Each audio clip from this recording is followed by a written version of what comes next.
অনুযায়ী। দুই গোত্র। নবী করিম সাল্লাল্লাহু আলাইহি ওয়াসাল্লাম এসে তাদেরকে উৎসাহ দিয়ে বলছেন, আমি তোমাদের সাথে আছি, হ্যাঁ খেলা চালাও। তখন যাদের পক্ষে আছে নবীজি বলছেন, প্রতিপক্ষ যারা আছে তারা সব চুপ হয়ে গেছে, একদম চুপ। তারা কেউ তীর মানে না। নবীজি বলে, কি এবার বসে আছে করে মারো?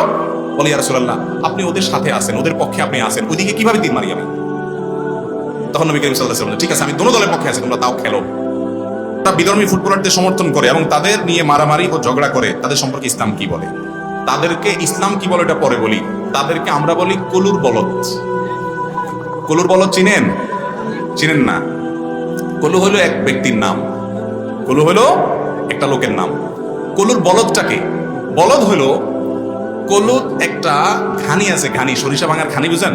ঘানি আছে, বলদ আছে, বলদের ঘাড়ে জোয়াল দিয়া চোখ বাইন্ধা দেয় কলুয়ে, দেওয়ার পর বলদের হইট করে, বলদ হাঁটা শুরু করে।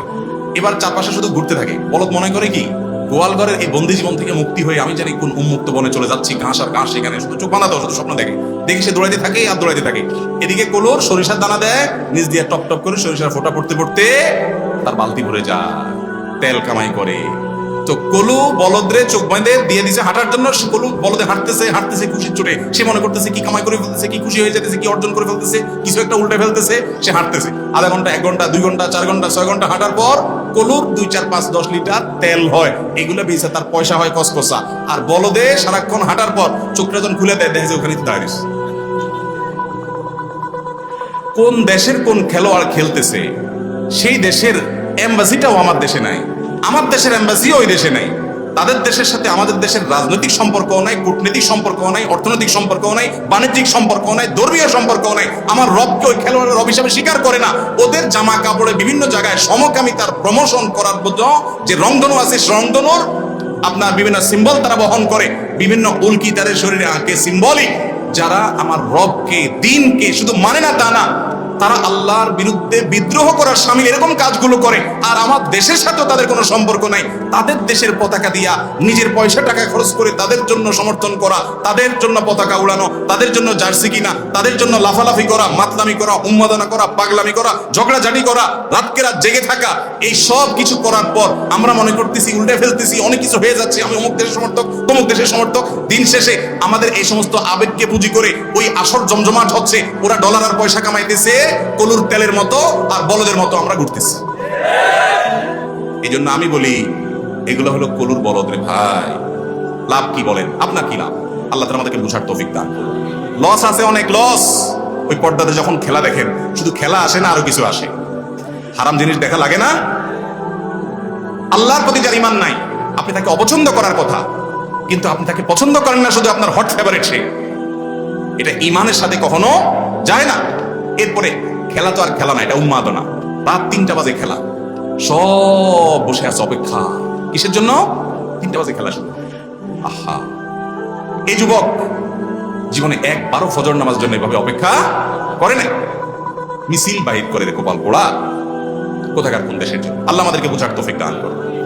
এগুলো বললে যুবকরা মন খারাপ করে, বলে যে হুজুর ইসলামের তালিকে কোনো খেলাধুলা বিনোদন নাই। কে বলছে নাই খেলাধুলা? আমরা নিয়মিত প্রায় খেলাধুলা করার চেষ্টা করি। কে বলছে নাই? ফুটবল খেলেন, হাডুডু খেলেন, ক্রিকেট খেলেন, ব্যাডমিন্টন খেলেন, দৌড়াদৌড়ি খেলেন, গোল্লা শুট খেলেন। শরীয়তের সীমানা লঙ্ঘন করিয়েন না।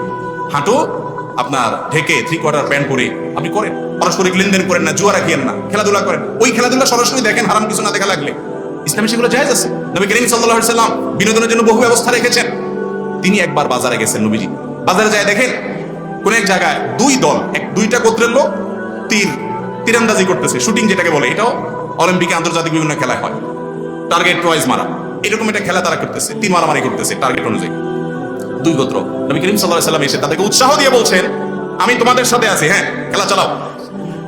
তখন যাদের পক্ষে আছে নবীজি বলছেন, প্রতিপক্ষ যারা আছে তারা সব চুপ হয়ে গেছে, একদম চুপ। তারা কেউ তীর মানে না। নবীজি বলে, কি এবার বসে আছে করে মারো? বলে, ইয়া রাসূলুল্লাহ, আপনি ওদের সাথে আছেন, ওদের পক্ষে আপনি আছেন, ওইদিকে কিভাবে তীর মারি আমি? তখন নবী করিম সাল্লাল্লাহু আলাইহি ওয়াসাল্লাম, ঠিক আছে, আমি দোনো দলের পক্ষে আছি, তোমরা তাও খেলো। তাহলে নিজেদের বিনোদনের জন্য এবং আরো মহৎ উদ্দেশ্যকে সামনে রেখে ইমানদার এ ধরনের খেলাধুলা খেলতে পারে। কিন্তু ওই কোথাকার কোন দেশের মুসলমান সে খেলবে, ও সমকামিতাকে প্রমোট করে, আপনি জানেন না। ও ফিলি বাচ্চাদের হকরা সমর্থন করে, আপনি জানেন না। আপনি মুসলমানের বাচ্চা আসছেন তার সমর্থন করতে। এদেশে বহু মানুষ না খেয়ে আছে, আপনি লক্ষ লক্ষ টাকা দিয়ে পতাকা বানাচ্ছেন, আপনি জার্সি বানাচ্ছেন। গরিবকে দেওয়ার দরকার নাই, ওই টাকা দিয়ে আপনার মায়ের জন্য একটা আইসক্রিম কিনে নিয়ে যান, বোনের জন্য একটা কাপড় কিনে নিয়ে যান, জামা কিনে নিয়ে যান, নিজের জন্য কিনে নিয়ে যান। নিজের বাপের জীবনে একটা সুতা কিনে দিতে মনে চাই নাই, বাপের টাকাই জমায় জমায় বাপকে একটা গিফট কোনোদিন দেন নাই। আপনি কোথাকার কোন অমুসলমানের জন্য, কাফিরের জন্য, মুশরিকের জন্য, আল্লাহ দুশমনের জন্য আপনি টাকা দিয়া জামা কিনছেন, জার্সি কিনছেন, পতাকা কিনছেন। আল্লাহর কাছে জব দিয়ে করা লাগবে না এগুলো?